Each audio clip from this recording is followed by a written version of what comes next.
Hello, and welcome to episode 10 of Every Single Sci-Fi Film Ever. I'm Aisha Khan. Today, we are not going to be talking about a film. When I started doing research for Flash Gordon and Buck Rogers, the 1930s film serials, I came across so much information about where the origins of these heroes came from, comic books and pulp fiction. And I decided that it was such a large and unwieldy topic that it would be really interesting to get some experts on board to talk us through all the details.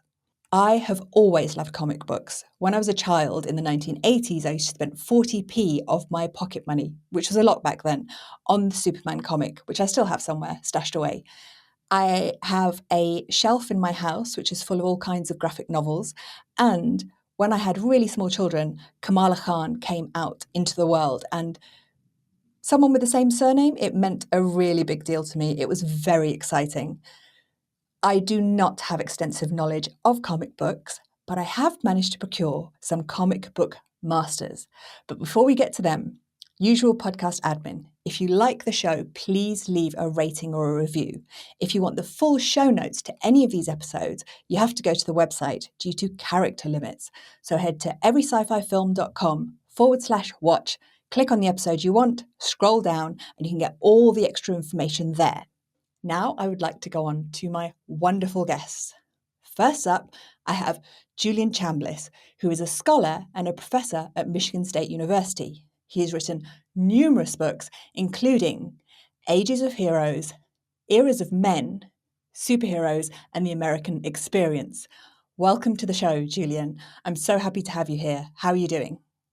I'm great. Thank you for having me. Joining Julian, we have Jess Nevins, who is an author and research librarian. He has annotated multiple comic books and written the Encyclopedia of Golden Age Superheroes, as well as the Encyclopedia of Pulp Heroes. Welcome to the show, Jess. How are you doing?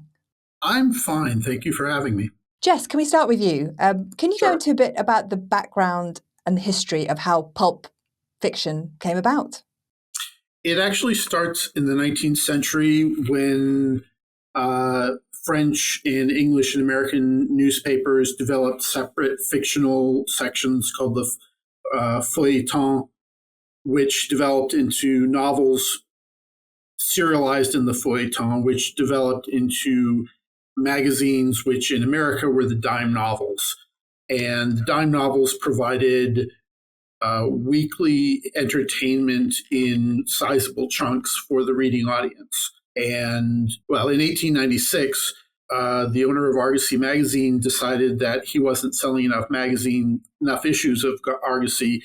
He decided to revamp the magazine, sell it on cheaper wood pulp paper rather than the slick paper it had been published on, and grow the size of the magazine while including many more stories in it. That was the first pulp.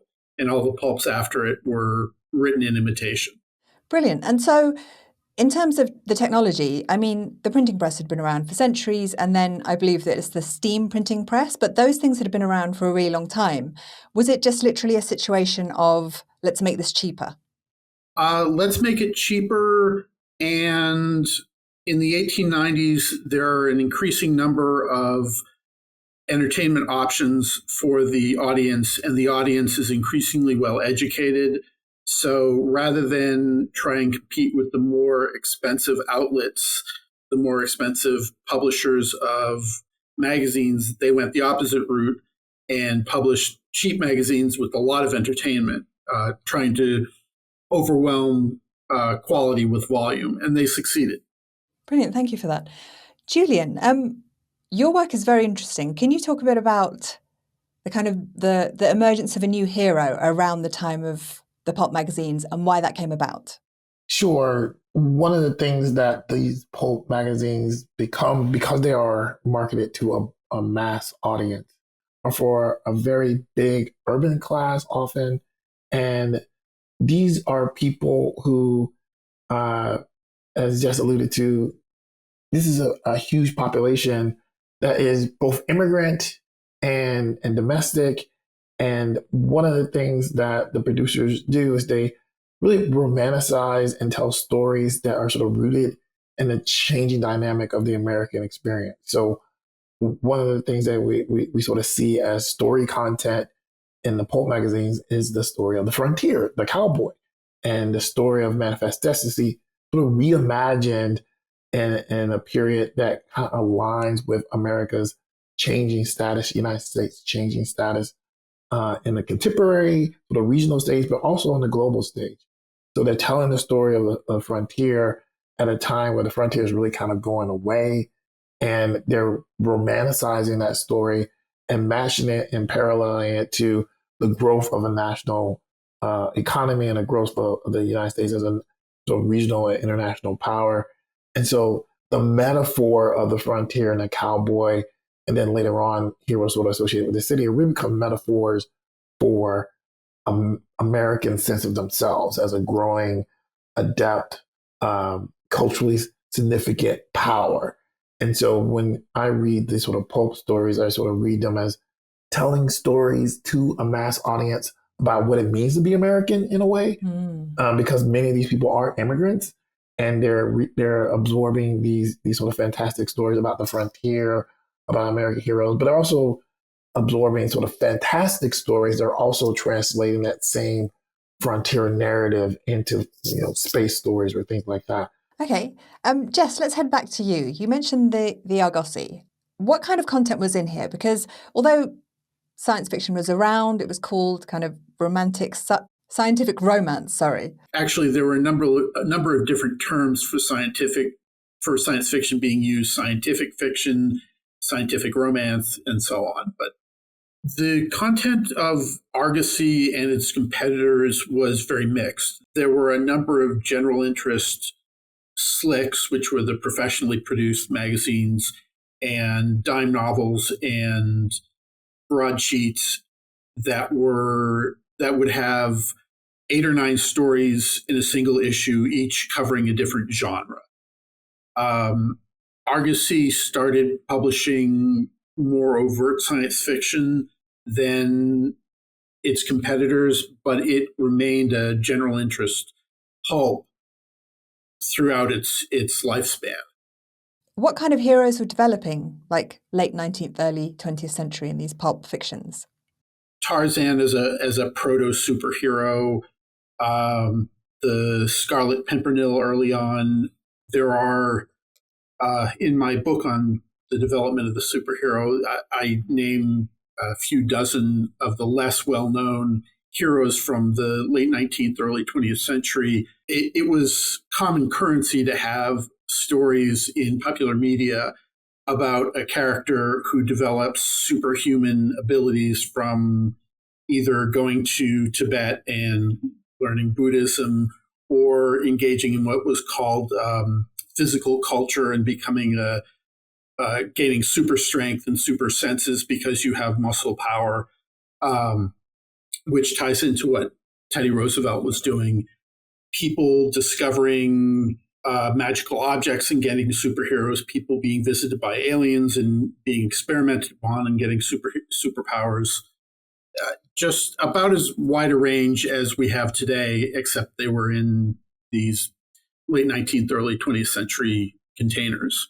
So the concept of the superhero, so someone who does actually have, augmented powers, that's not something that came about with the comic book age. It's much older. I trace it to the beginning of human civilization. In the Epic of Gilgamesh, Gilgamesh has superpowers, but so does his sidekick Enkidu. And the difference between Gilgamesh and Enkidu is that Gilgamesh is rather selfish, whereas Enkidu is created to stop Gilgamesh from preying on women and men. Enkidu has the altruistic motive, which for me is what differentiates the ordinary superhuman from the actual superhero. I think you can trace superheroes throughout human history. It's a common fantasy to have a character, a man or a woman, who has superhuman abilities, who is active in protecting humans from dangers of various sorts. We've got like Tarzan, Scarlet Pimpernel, and people like that developing. Is there a bit of a lull during the First World War? The focus of popular culture goes away from printed material toward movies. Okay, so now we're heading into the 20s, and Hugo Gernsback, who is a hugely kind of superhero of himself, I think, to science fiction lovers, starts Amazing Stories. Can you tell us a bit about that? Gernsback was a German immigrant who came to the United States. He had experience as a reader reading science fiction in popular literature in Germany. When he came to the United States, he was exposed to science fiction dime novels, and he put out a magazine that included science fiction. And then he decided in 27 that the time was right to produce a pulp dedicated to science fiction. There had been predecessors like Weird Tales in 1922, and there was actually numerically more science fiction published outside of the early science fiction pulps than inside the science fiction pulps. But Gernsback, his brilliant stroke was to focus one pulp on it, with the result that all the fans of science fiction around the United States were able to start focusing on one place rather than dividing their attention among a number of different journals and pulps. Julian, the birth of Buck Rogers. Can you tell us a bit about that? Buck Rogers is a character that is introduced. This is a character, an original science fiction story, which is interesting because it has a lot of the tropes that you might associate with a number of science fiction stories. A fighter pilot sort of falls asleep, reawakens in a sort of transformed future, and involved in a future war. That future war story is actually pretty common in the early sort of science fiction, and Buck Rogers is a kind of prototype, almost for a kind of jetpack, ray gun kind of hero. It is a character that has certain racial connotations. The original story, it's not necessarily aliens that he's fighting, and I would argue. Can you tell me a bit more about the kind of racial element there? I think one of the things that happens with these adventure stories is that you have a white hero, male hero, often pitted against an other. And that other can be read various ways. As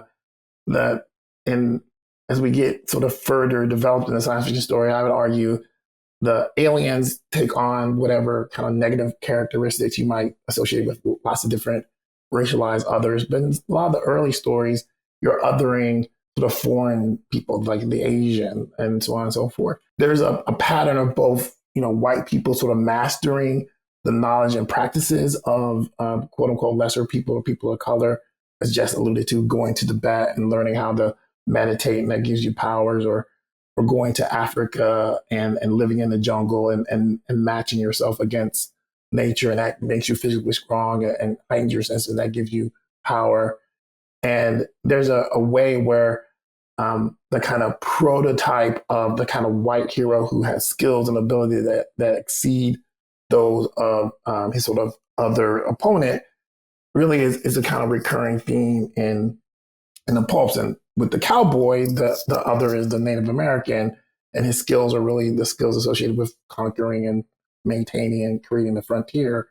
In the science fiction stories, there's a way where the physical and a kind of almost innate intelligence allows for that hero to overcome what might be a quote unquote technologically superior war machine, but he has the ability to sort of overcome.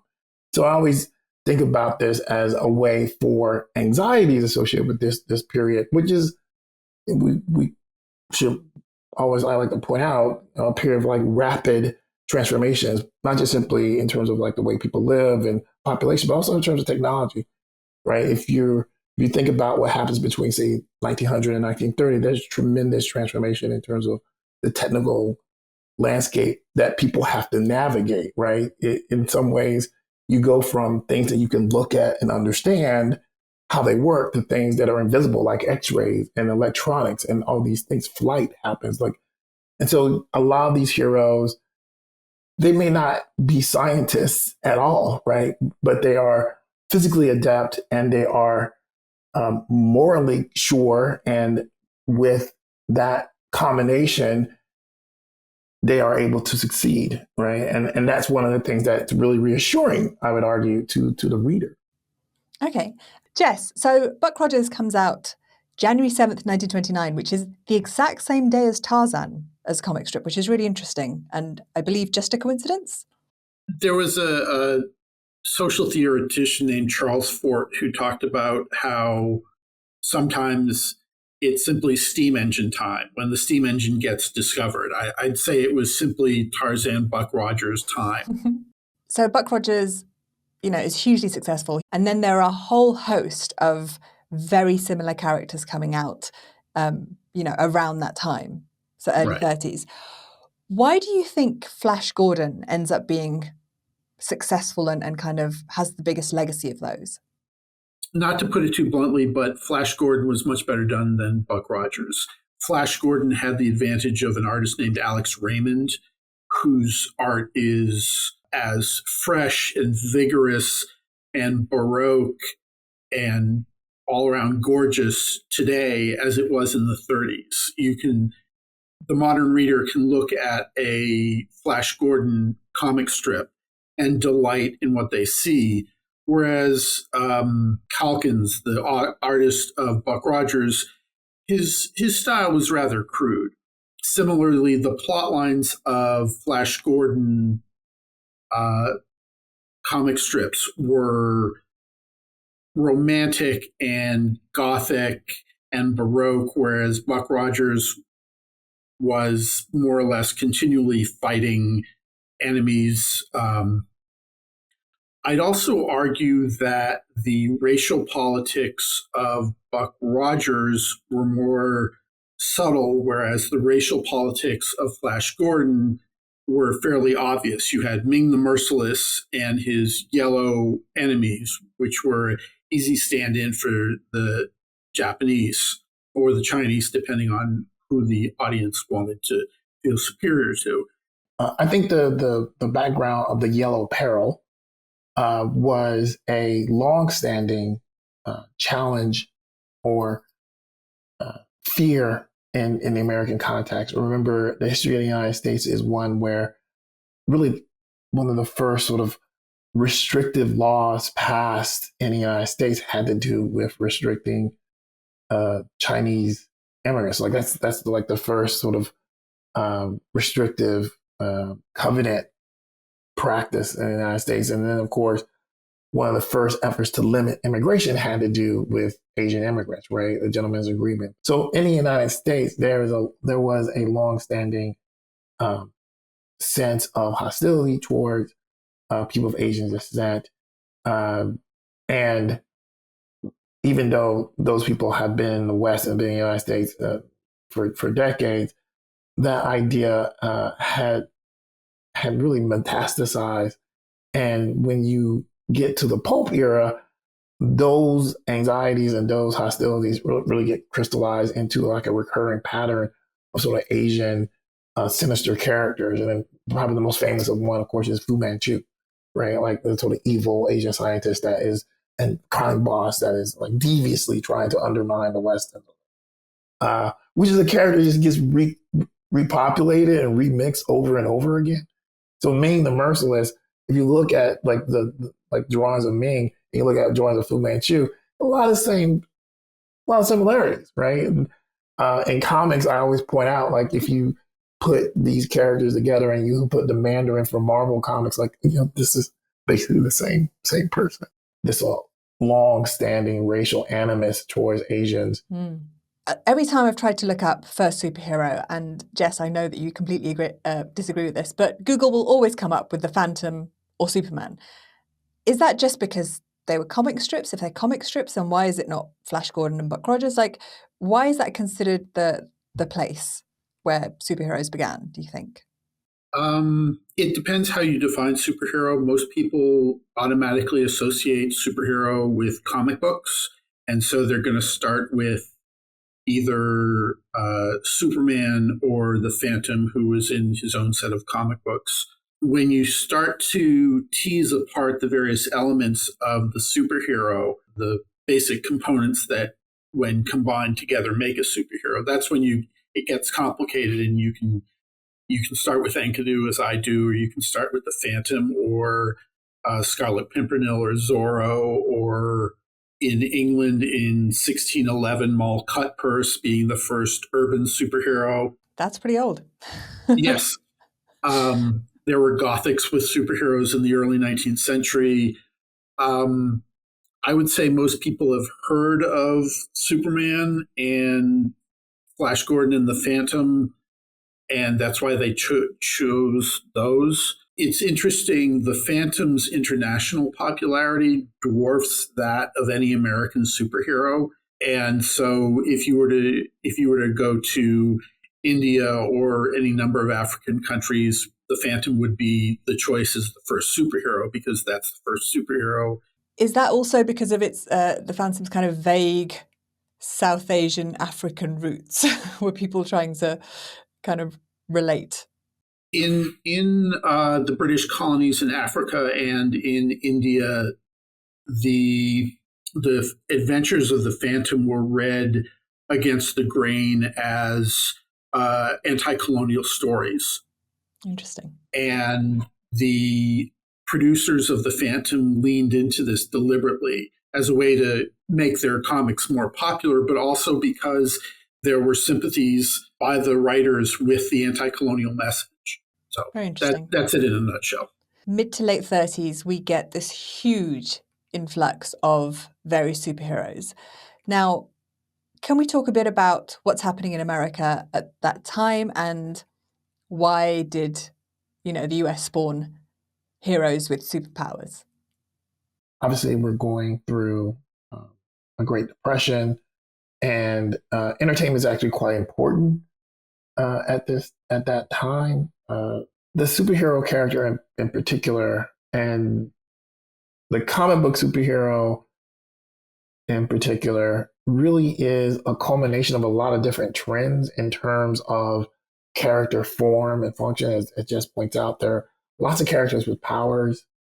There are lots of characters with dual identities. There are lots of characters with a kind of altruistic or pro-social message, and powers that are far, far exaggerated. The other thing about these powers in previous characters is, like, they have powers, but their powers aren't necessarily so big. I mean, there's an exaggeration, there's a jump in the power level when you get to the superhero. That's what's so interesting, I think, is that because these, people like Flash Gordon, he's not going to get hurt, even though we know he's just a man. He's got, as they say, plot armor, right? He's got that. But then suddenly you've got Superman showing up, who has, even to this day, there's potentially, superpowers there that we don't know about. Right. And I would argue, part of the thing that these characters provide the reader is a character with a level of power and a level of commitment that he can, at some level, address what seems in very real life symbolically unsurmountable obstacles. And early superheroes are often, Superman in particular, is often tasked in these early stories with fixing things that are, in fact, systemic in a way that is shocking, I think, for a modern reader. Because, like, Superman addresses economic inequalities, right? Like, he'll address gambling syndicates. He'll build housing for the homeless. He'll do all these things that, at some level, the politics of the radical politics of the New Deal is promising to address, right? And that's part of the reason why scholars will talk about Superman, especially when he comes out, as an embodiment of, like, kind of New Deal ideology. And the New Deal is introduced by FDR. Franklin Delano Roosevelt. Yeah, to fix the problems of the Depression. Yes, and it's important to recognize that those policies, the New Deal policies, are considered by many people to be incredibly radical and incredibly dangerous, to the point that, they represent an existential threat in the minds of some people to the American way of life. And so having a character that kind of embodies them and personifies them and is unequivocally helping Americans, I don't think that's accidental. although I don't necessarily think it's like a deliberate, plot on the part of the writers, but they are synthesizing a feeling and synthesizing a pattern of story creation that has long and established sets of things, because they've been reading pulp magazines, they've been reading science fiction magazines, and so they understand what these genres are, and what they're doing is they're just simply extending patterns that they see in a character that really sort of matters to them. Yeah, a lot of those comic book writers obviously grew up on a kind of diet of all those pulp fiction. To me, when I was growing up, Superman seemed kind of so white, strong, kind of stereotype or archetype. A lot of these superheroes, although they seem almost like, I mean, if Hitler had Superman, he would have been a very happy guy, I think. Whereas all these things come from a very, very Jewish influence in the late 1930s. Can we talk a bit about how that came about? Writing popular literature was one outlet for Jewish creators who may not have been able to break into mainstream white American culture, the culture industry. There was still prejudice against Jewish authors among mainstream publishers. A lot of the slick magazines had quotas on how many Jewish writers you could publish in any one month or any one week. Comic books came along and they didn't pay very much, but you as a writer were given complete freedom to write about pretty much whatever you wanted to. And so for Jewish writers who were very conscious of what was happening in Europe at the time, it was a way to project their fears and hopes into a fictional world where they could resolve them to their satisfaction. You could have these very white, mainstream middle-class heroes like Superman be secretly or covertly very Jewish, which sort of a subversive message, subversive action on the part of the creators. For example, Superman's symbol is supposed to be, a part of the kind of Jewish star, which I didn't discover until I think I was in my late 20s. Right. And he's an immigrant from far away. His real name, Kal-El, is very Jewish. There's a definite Jewish influence on these early superheroes and a heavily Jewish population, if you will, among the creators. I named a few. So Superman, Batman, Captain America, the Hulk, Fantastic Four, Avengers, X-Men, Spider-Man. It's ridiculous. Like the creators of all of these superheroes are of Jewish origin, which is mind-blowing. Yeah, when you get into the 60s, there's not so much of industry that will take anyone who is willing to work for it. There you've got Stan Lee and Jack Kirby and Steve Ditko creating practically the entire Marvel universe. Whereas in the Golden Age, you could walk in off the street, and as long as you could pitch the editor a story about a skeleton driving a car and he's the superhero, then you'd get hired to write the story. When I spoke to you, Julian, you were talking about Superman being the kind of ultimate immigrant. And when I was doing my research, again, Teddy Roosevelt keeps coming up, but his idea was that the frontier and this kind of outdoorsy life was going to lead all these immigrants who come to America to have a shared experience to become kind of like the good immigrant. Can you talk a bit about the concept of Superman as the kind of the good immigrant? Right. Yeah. Obviously, one of the fundamental tropes of American mythology is the melting pot, right? And the melting pot idea is an idea that Teddy Roosevelt was a huge proponent of. It's primarily associated with like the idea of like the frontier, and like so the idea that you're going out and you're doing these similar experiences, and that creates a kind of shared point of context, and that gets you a kind of American identity, and you let go of many of the sort of cultural ideas and cultural practices that are associated with having a foreign identity. And Superman really encapsulates that. There are lots of ways that he does it.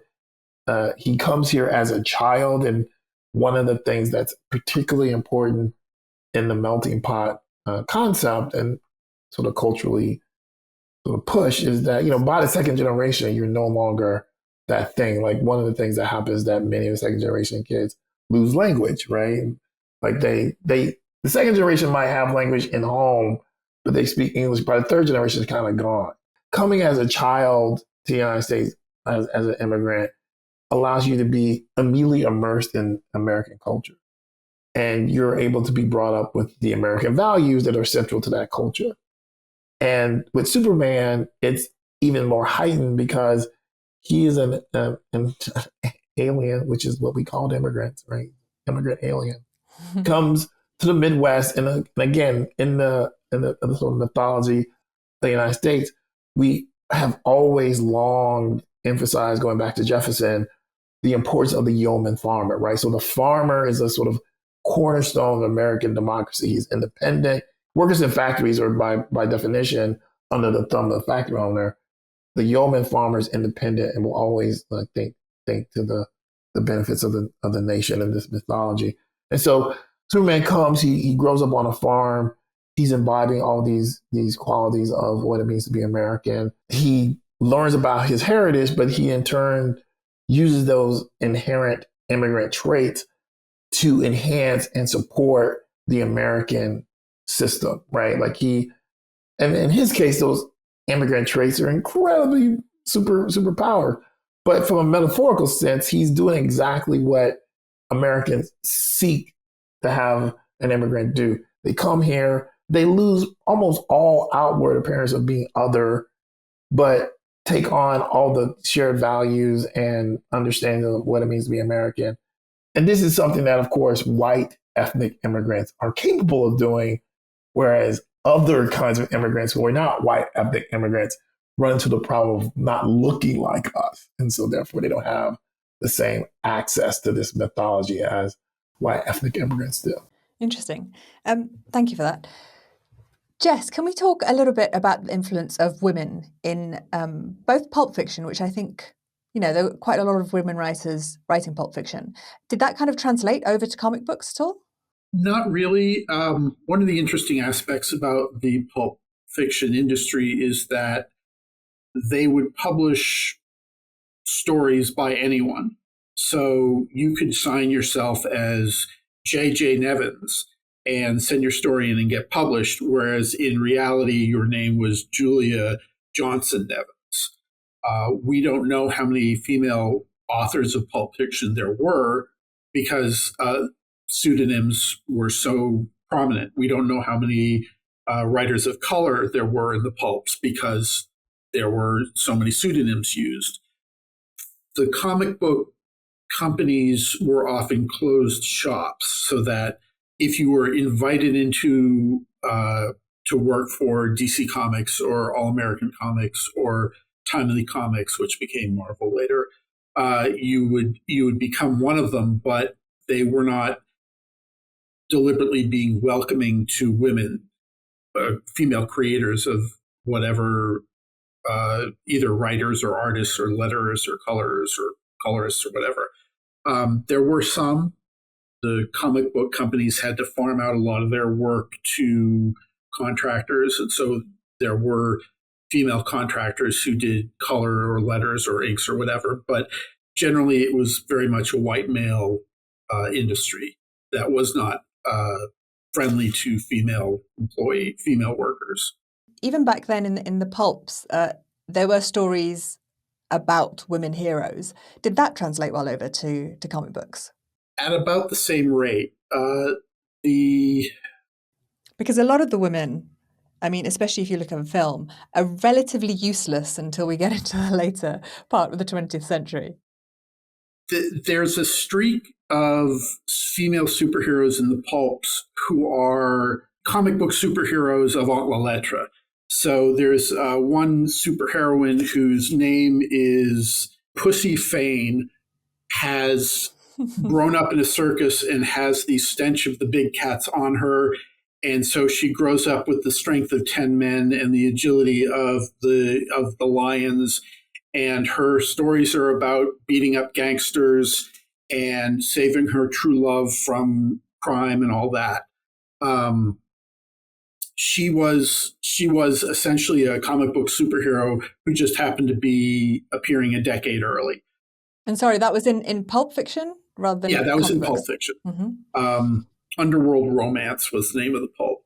The female superheroes, some of them in the comic books were fairly useless and fainted whenever things got tense. But you had Phantoma and Wonder Woman and Miss America who were willing to get in there and exchange fisticuffs with everybody. So I'd say that the comic books were an improvement on the pulps in that regard. Okay, great. Thank you.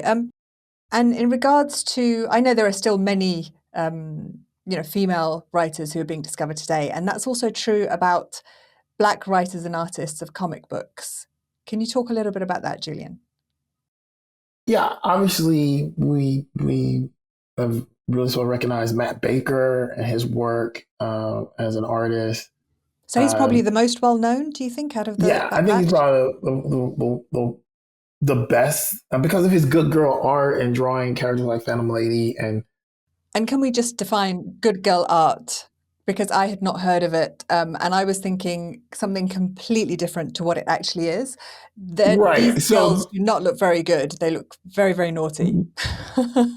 Okay, well, I think if you're a man, it might be good. The good girl art is basically what we would describe as, in a contemporary context, as sort of like pinup art. Full-figured women in very tight clothes with guns and whips of various sorts.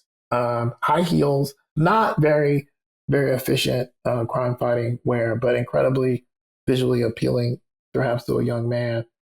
A.C. Hollingsworth, another great comic creator who's African-American. Obviously, Orrin Evans, who is sort of credited with creating the first Black comic book, All Negro Comics in 1947. So that only had one issue, is that right? They only had one issue, yes. It was published out of Philadelphia and ran into a problem that many comics that are associated with Black comic books publishing did run into, that they can't get distribution. Once people understood that it was a Black comic, it was not distributed. The same is true a few years later with the Dell comic Lobo, which only got to 2 issues out, although 3 issues were produced. So once the people recognized it was a Black character, they did not want to sell it. They were much more successful, that is, Black comic book creators, much more successful in the newspapers, obviously, right? Throughout the 1950s, you have Torchy Brown. Specifically Black newspapers for Black? Particularly Black newspapers, right? So, you have like characters like Neil Knight, who appeared in Pittsburgh Courier. Pittsburgh Courier actually had a color inset that had a number of Black characters that were detective characters, a space character. I mentioned Neil Knight in particular because he's basically like a Flash Gordon character, but he's Black. They had a Western character, they had detective characters. And what kind of years are we talking here? We're talking like 1950 to 1954 for those that special inset. Ollie Harrington, of course, was a very important Black cartoonist. But to Jess's point, like we still don't know how many people in the Pulps were Black, and like that has been a recurring sort of question for us, and we, I think, continue to find more information about Black creators and potential characters that might have been intended to be Black, but were changed by the publisher. That's another one of these things that's particularly interesting. One of the great recent books on Marvel was by Zach Cruzy, and he was doing work on Steve Ditko, and he makes the argument that Steve Ditko intended Doctor Strange to be Asian. And if you look at early versions of the character, he wasn't Asian, right? Ah. But they changed it because those characters need to be white. But Ditko intended them to be Asian. And Ditko had a pattern of incorporating characters who were non-white as background characters, Black characters, Asian characters. across his work at Marvel. So it's really compelling kind of recovery of the kind of diversity that was available. And obviously, again and again, in the golden age, we do see publishers like Fawcett producing sports comics that are profiles of people like Jackie Robinson or Joe Louis and things like that. So there are examples in the kind of golden age where you see Black characters being produced, but primarily it is a medium dominated by white people, white men, and in some ways unsung and unknown people of color and women providing vital work as letterers or colorists, and yeah, we just don't know. Thank you so much for that. So now I want to talk about the code that was introduced in the 1950s. And a book was released in 1954 by Frederick Wortham called The Seduction of the Innocent, which basically blamed comic books for the rise in kind of juvenile delinquency. Jess, can we talk a bit about that whole moral panic? Moral panics are a recurring feature of Western society. In the 19th century, in Great Britain, there were moral panics about the penny dreadfuls and the halfpenny dreadfuls and the penny bloods.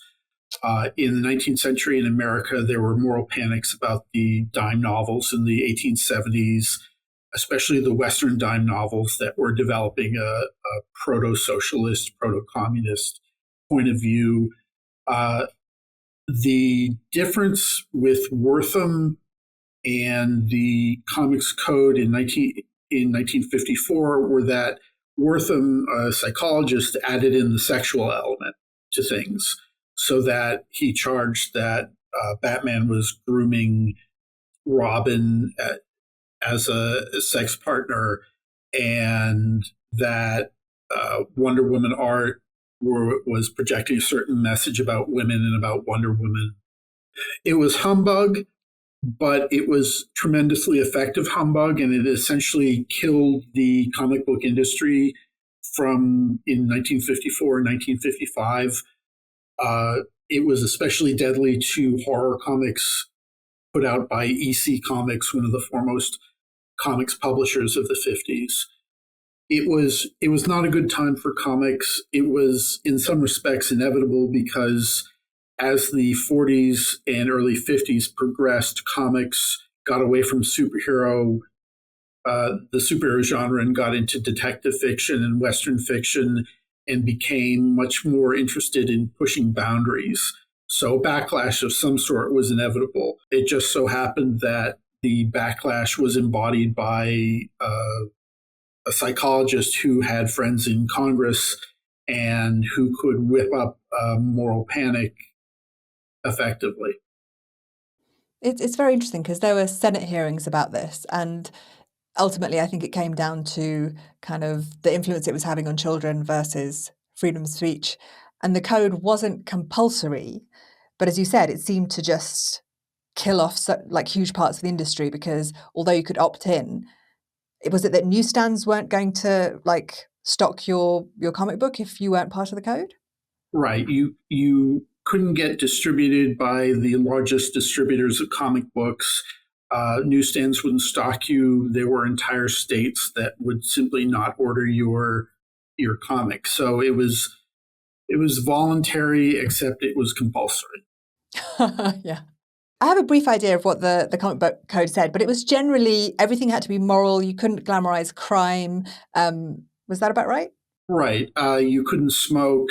You couldn't portray, comic book companies couldn't portray heroes being tied up. Their criminals had to be punished by the end of the story. It was content.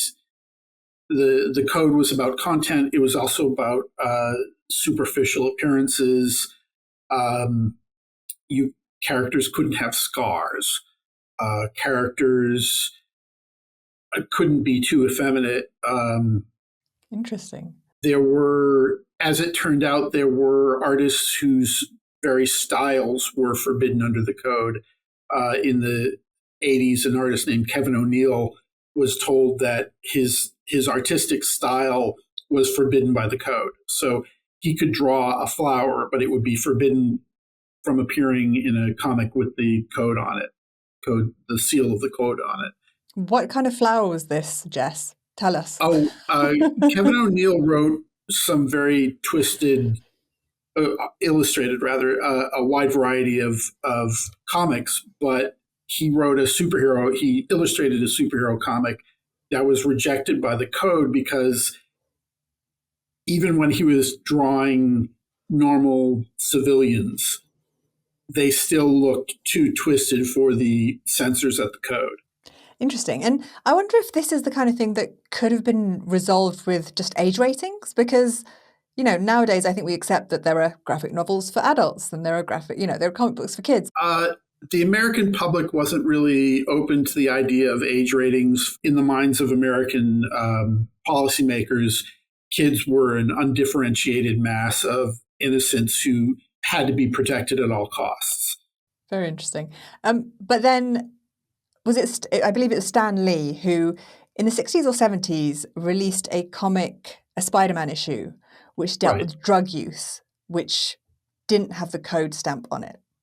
Right. They wanted to show Spider-Man fighting drug dealers, and the code said, no, you can't. The people behind the code said, no, you can't show drug dealing in any way.